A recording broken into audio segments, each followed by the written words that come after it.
Meet Kevin is upset. Oh boy, okay. Let's just call it mad. Elon Musk is turning into a clown idiot, says Meet Kevin here. Wow, big comments here. I want to react to this video here today.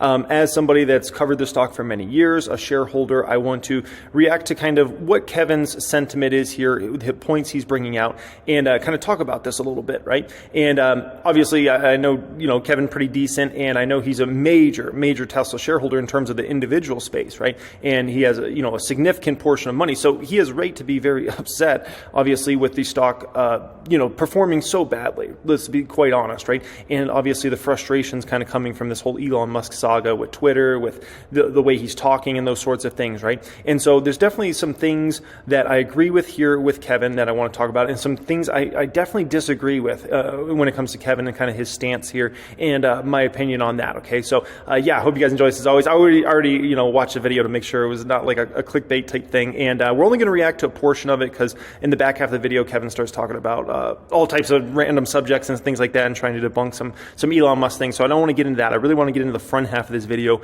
and some things I agree with Kevin on and disagree with him on. Thank you everybody that subscribed to the channel. I think we're at maybe 19,800 subscribers or something like that now. So thank you every single person that subscribed to the channel, and glad you guys are enjoying the reaction channel. Let's get into this. Absolutely losing it, and he needs to shut the F up. Actually, having a new CEO for Tesla might not be that bad. Wow, right off the bat, that's a big statement. Having a new CEO for Tesla might not be that bad, So my opinion on that is I really hope Elon Musk remains CEO, but with that being said, Elon Musk has this company in a place now where their whole product roadmap's laid out now. This company's in a great position. So if Elon Musk did go away, the company would be just fine now at this point in time. It's in a very different place than this company was 5 or 10 years ago when they had to play this whole game out. I look at him as kind of he's put Tesla now in the position, in my opinion, that Steve Jobs put Apple in before, unfortunately, Steve Jobs passed away, right? And so that's what Elon Musk has done. And this company's whole roadmap's laid out now at this point in time, and the products they have in development and whatnot, it's all set. So I really hope Elon Musk continues to run Tesla and gets his main focus back over there. But with that being said, Tesla would be okay if Elon Musk did go away. Now, at this point in time, it's in a very different place. Rumor that was circulating last week, part of me is starting to actually like the idea because I think Elon Musk has become a little bit unhinged. In this video, we're going to talk about that and how it's affecting Tesla's stock, given that the stock is down over 4% today, while the NASDAQ is flat. Now, this could be due to substantial tax loss harvesting because Tesla has performed very badly this year. Okay, whoa, wait just a minute, okay? Wait just a minute. Hold your horses, okay?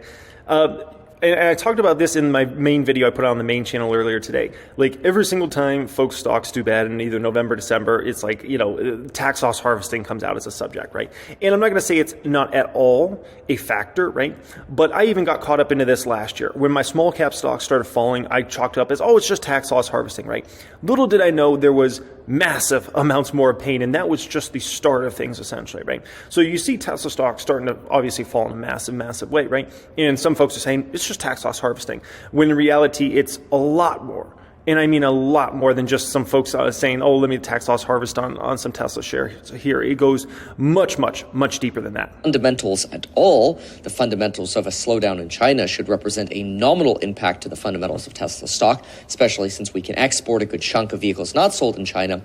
And of course, we can make other adjustments to ensure that as many vehicles Tesla produces are actually sold, whether those are to rental car companies or shipped to Europe or to the United States or other parts of Asia or otherwise. The demand being fulfilled should not be the issue. Okay, so Meet Kevin also has kind of an opinion here that this doesn't have much to do with essentially Tesla's fundamentals, right? And my opinion on that is I think it definitely does. I think this whole Elon Musk saga, it gives people more fuel to the fire to look to sell Tesla stock, right? And just overwhelming reason of yes, I'm going to cash out of my shares and either take a loss or take a gain if you've been holding it for many years, like many of us have, right? But let's be honest, right? Folks have moved from the camp of soft landing, we're going to be okay, to now folks are thinking this is either going to be a hard landing in terms of the economy, or maybe even a crash landing, which does not bode well for auto manufacturers. And at the end of the day, Tesla is an auto manufacturer. And at the end of the day, if the economy was to have a hard landing or crash landing, it will hit Tesla's numbers. There's no way they get through that situation completely on, nothing happened bad to them. They're perfectly fine. No, their numbers would get hit, and would get hit quite significantly if we had a very, very weak economy. It doesn't even have to be as weak as it was in the great financial crisis. If it was even half of that, believe me, it will hit Tesla's numbers, okay? Real issue that is dragging Tesla stock down is very simple. It's that Elon Musk bought Twitter using Tesla stock. Elon Musk has openly said that he finances Twitter losses with Tesla stock. Elon Musk has openly told us on earnings calls, oh, Tesla one day will be worth as much as Apple and Saudi Aramco combined, but then sold $20 billion worth of Tesla right after those comments. Seems a little sussy. Something that isn't really something that we want to see a long-term support. You could tell that's been bothering Kevin. You can tell that's been bothering Kevin in regards to that whole Elon Musk situation about, oh yeah, we're going to be, larger than Apple and larger than Saudi Aramco. And then obviously was selling the shares. And I don't blame him. I don't blame any Tesla shareholders for being, frustrated by that whole situation. Because, when you talk a big game like that, right, and you're going to be bigger than the biggest companies in the world, but then you're selling the stock, kind of behind the scenes there, that definitely rubs a lot of folks the wrong way. And so I definitely understand where Tesla shareholders are looking at this, and especially in a skeptical year. Because what we've seen this year is we've seen so many things unravel and so many, let's call it sketchy things come out. Remember all the stuff that happened in obviously the crypto space and everything that happened there, right? And so folks are already very on edge, right? And when you have somebody say, we're going to be the biggest company in the world and we can be this size, and then they're selling the stock, right? As the CEO of the company and the biggest individual shareholder of the company, that a lot of folks look at that and they're like, you just telling us a story here, or is this actually, for real, right? And so I definitely understand folks' frustration in regards to that. Of Tesla stock do.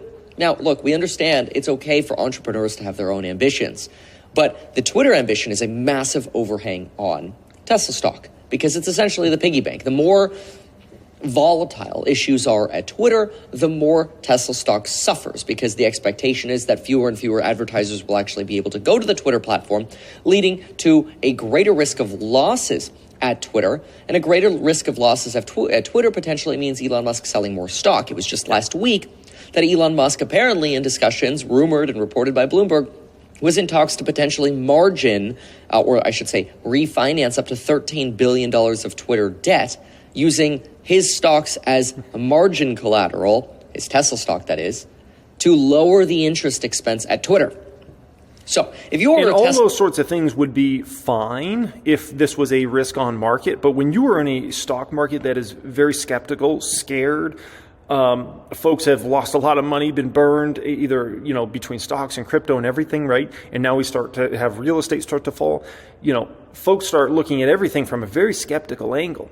And so, when you all of a sudden hearing about potentially doing margin loans on Tesla stock and you see Elon Musk selling so many shares over the past few months and things like that, it's going to rub people the wrong way, including major shareholders like me, Kevin, has, right? Investor, you are extremely righteous to be frustrated over Elon Musk's Twitter acquisition. However, I do have confidence that Elon Musk will rightfully clean up Twitter via its expenses, and I believe at some point it will become profitable. That is, of course, unless Elon Musk walks off of, a cliff, which seems to be what he's doing right now with his polarizingness. Elon Musk has always been someone who's been cheered, always been someone who's been respected by the vast majority of people. Yet, unfortunately, when Elon Musk walked out onto stage in San Francisco at the Dave Chappelle show just recently, it sounded like there were more boos than cheers, even though Elon Musk suggests that, 90% were cheers and 10% were boos. It was just the loud, extreme lefties. Every time I hear Chappelle Show, I think about that old intro song, The Chappelle Show, The Chappelle Show. Oh, man, what a classic show. Like there were a lot of boos. And reportedly, according to Breaking Points, the Twitter account that posted the video of Elon Musk getting booed is now deleted from Twitter, which I heard it was actually the first two accounts that were posting that video were deleted, which definitely is sketch, right? Because that's like, this is the second or third thing that's happened on Twitter now, where Elon Musk is claiming free speech, but then something very fishy's happened. So I don't know. We'll see what happens there. But almost seems to stand directly in contrast to Elon Musk's free speech protocols at Twitter, if that is what happened. Maybe that's not what happened. Nobody knows. Maybe somebody created a burner account and deleted it to try to set that sort of thesis up, right? Entirely possible. Nobody knows. But here's the reality. Elon Musk is an executive. He needs to behave like an executive. We know he's had issues with this before. That's why he's gotten in trouble from the SEC. When you are under somebody else's institutions, like you are a publicly listed company under the jurisdiction of the SEC, you need to respect the jurisdiction. You have to respect the law enforcement of securities, and that is the SEC. And Elon Musk has been fined for disrespecting them. He's publicly ridiculed them, just trying to do their jobs. Look, if you mess up and you make a mistake, it's okay to be frustrated. But at some point, you also have to realize that if you effed up, you effed up. People go through those realizations. I go through those realizations, and I realize, look, if you F up, you break the rules, you get in trouble. That's just the way it works. It's just the way it works. But the problem is not so much Elon's disrespect now for the SEC, it's his disrespect for people's political beliefs. See, something that you have to remember is Democrats are roughly twice as likely to buy an electric vehicle as Republicans. And in my opinion, your goal as a regular human being in society should be to try to appeal to 80% of perspectives, right? You don't really, in my opinion, need to appeal to the far left or the far right, because I actually think those fringes are not very normal. And just by the definition of a bell curve with 80% in the middle and 10% on each side, normal would be defined as what's in the middle. I really consider myself a substantial in-the-middle person politically. There are things on the left I like, there are things on the right I like. You could look at my 20-point plan when I ran for governor in California. I called myself a JFK Democrat. I stand for common things that I think we can all agree on. Financial education in schools. Solve homelessness. Kevin says he stands for financial education. I appreciate that, Kevin. Build more housing so we don't have a housing affordability problem. Right? These are normal things we should all stand for. Of course, we might disagree with how to handle those things, but I did not run a campaign on the ideology that I need to go out and make sure people stop using pronouns or, try to go kill wokeism or whatever. Like if one side says woke, go broke, and the other side wants to go woke, I don't care about the extremes. I care about the middle. And if I'm an executive of a company that is trying to attract advertisers, even though I want to promote free speech, I want other people around me to have free speech, but I wouldn't want to say things that I might think, but freely say those things if I'm actually trying to attract advertisers.